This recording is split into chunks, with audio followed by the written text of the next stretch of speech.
everyone. This is Blaine recording live from Center for Multicultural Health. Today, we are gathered to talk about the different health issues facing African women living in Seattle, Washington. We have Maureen Kimani from Kenya. Aisha Kaba from Guinea and the Ivory Coast. Yeshite from Ethiopia. in the following 5 to 10 minutes, we will be talking about just the different questions and issues that African women face.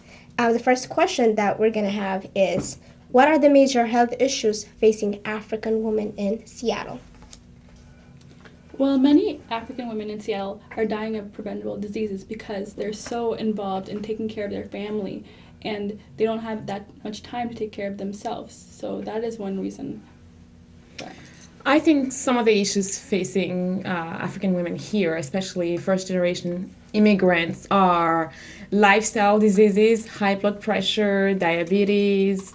It could also be fertility, because some of them experience difficulty in conceiving.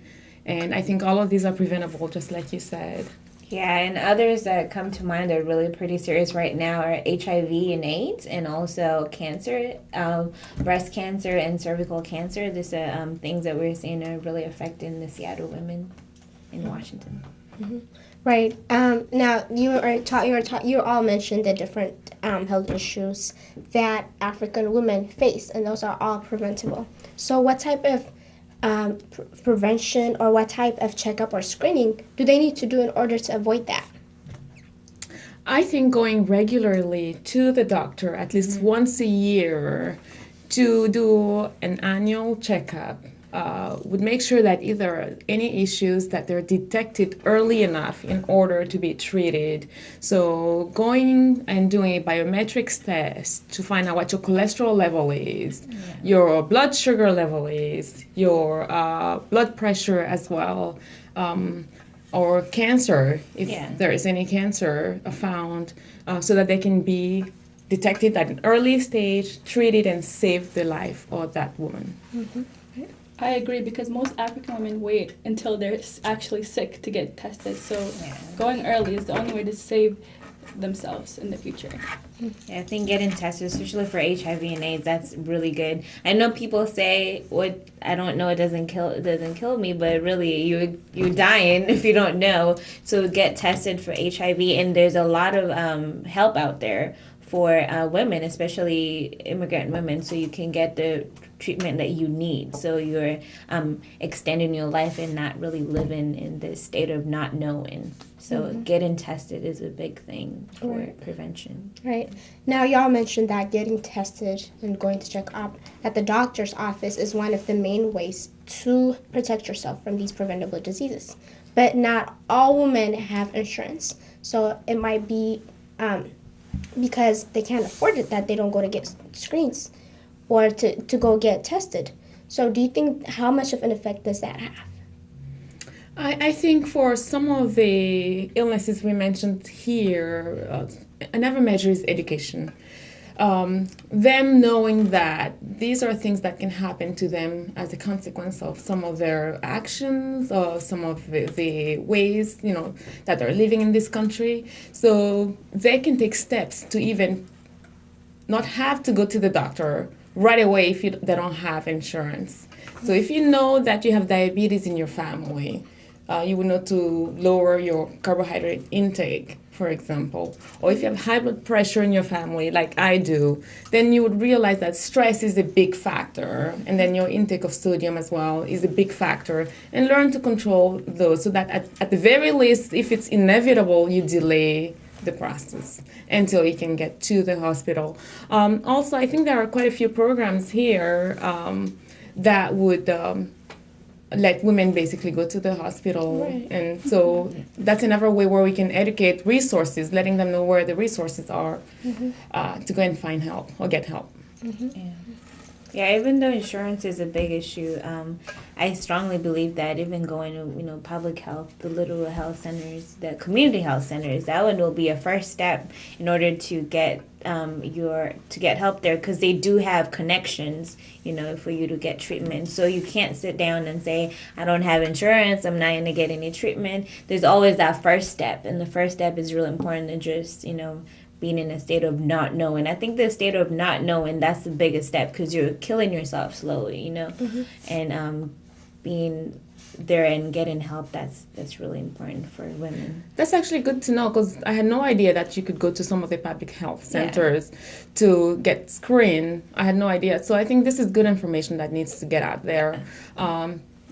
Like you said, you know, insurance is really expensive. If you wait for an emergency and have to take an ambulance ride, it costs anywhere from $900 to $1,100. Exactly. And just the thought of that can definitely hinder somebody from taking a step toward better health. Yeah, I mean, another help that's out there is that some people that don't know about is Center for Multicultural Health offers free testing for HIV, and you don't even have to pay anything for it. Yeah. As a matter of fact, you get paid $20 just to go in there and test yourself, and that's a life-saving experience.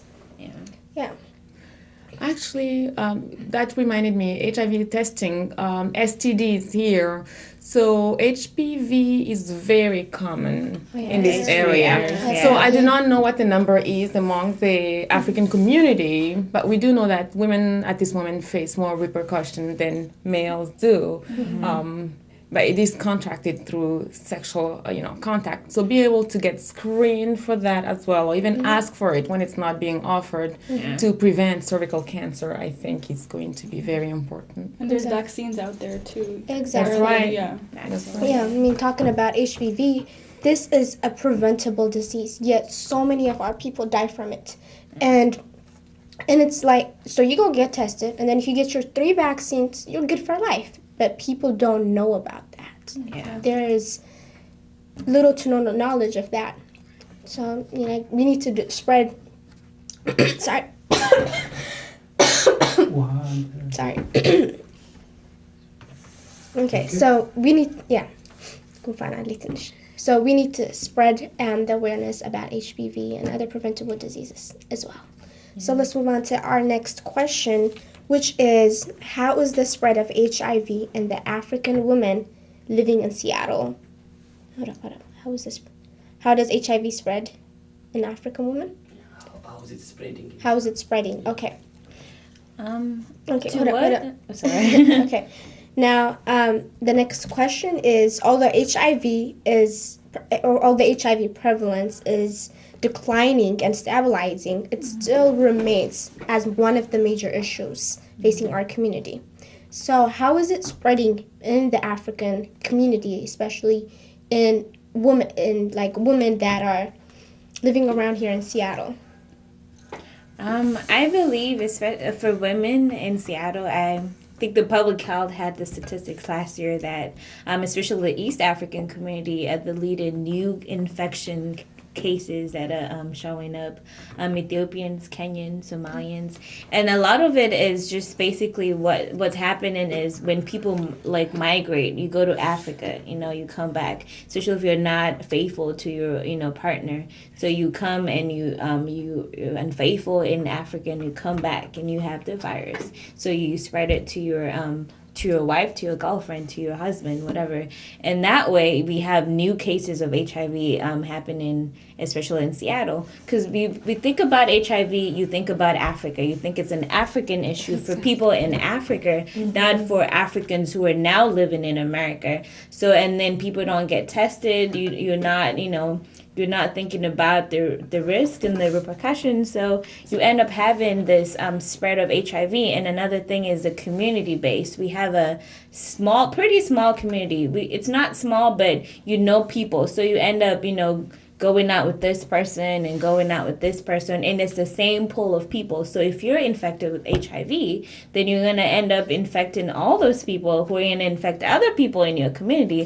So you see it spreads, and if you take action knowing your status, that helps you out. So you're not spreading it to the other person, and you're getting help, and you're educating other people. So that's the biggest issue now for the African women in Seattle, the small community, not knowing and not getting tested, and how the virus being spread from Africa to America. So that's it. Are some people contracting it here locally though, Locally. not within the African community?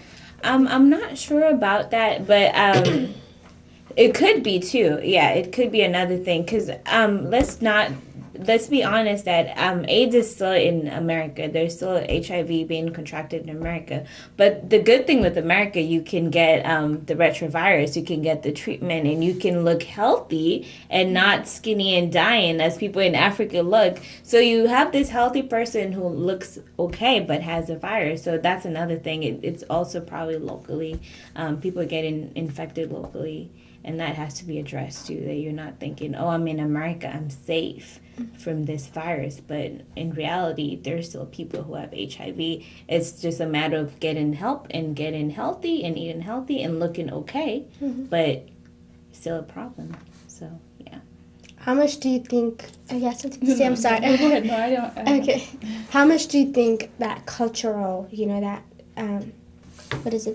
how much does culture play into HIV and going to get tested for it and having that, almost heart attack when you hear the news, when you feel positive? How much does culture play a role in that? Culture, I think, plays a huge factor.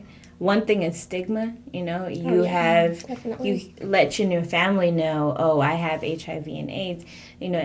They will, just looking at you differently and not having that support system. So you can't just go, I'm going to get tested. And then if I find out I have HIV and AIDS, what am I going to tell my parents? What am I going to tell my community? Because, as an African woman being in Seattle, providing for your children, and also your parents back home and your family expecting you to send them money and supporting them too. So you're in a position where you're sick, you can't support your family here and you can't support your family back home. So that you have so many things going in your head that you're scared to actually get tested because of the stigma. And also as a community, as a culture, the African culture, I think it's maybe a taboo for people to speak about, sexual protection, especially protecting yourself, and that needs to be opened up if people are gonna be safe. We have to get the conversation going and not be so culturally bound that we're forgetting that this is something that's killing our people. So. Exactly. I'm really curious, actually. Is that how it works in Kenya? Because, there's no sexual education whatsoever or sensibilization.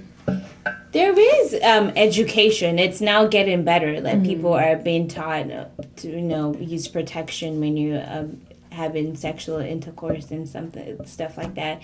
But still, it's not as openly, discussed as it needs to. There needs to be more. What I'm saying, there needs to be more conversation. There still is, but it's not to the extent that, we're having this thing being talked about frequently. I'm thinking frequently is what I'm trying to say. Yeah, we need to have it frequently talked about. So, unfortunately, I'm not really aware of the problem within the West African community here as much. But I do know where I'm from. Growing up in the 90s, in high school, we used to do campaigns. There were major campaigns for fights against AIDS.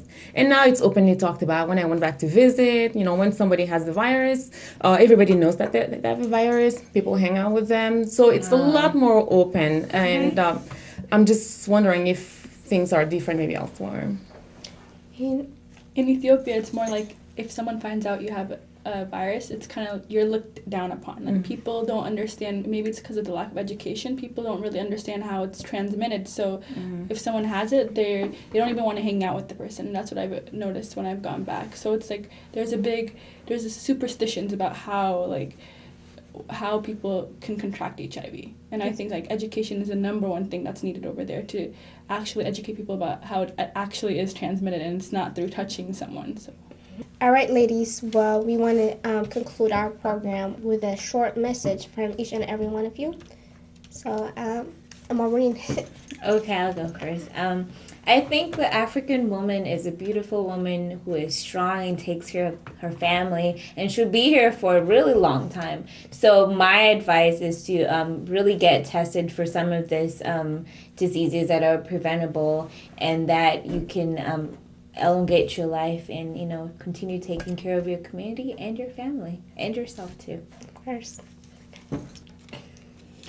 I believe that early diagnosis is the way to prevent diseases, and African women, and that's the most important thing a woman can do for her family, because she will be able to live longer and support her family.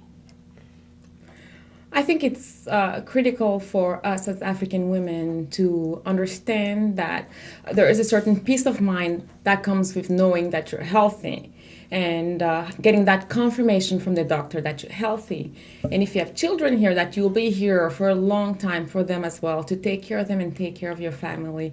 So it is important to go on a yearly basis to do your annual checkup, even if there is nothing wrong with you. Do not wait for pain or for a trigger before you go to the hospital. So make your physician or the community or the resources like the Multicultural Health Center your friend, your ally in becoming healthy or being healthy. All right, thank you. And I hope everyone has taken something out of this conversation. And thank you for watching. Until next time.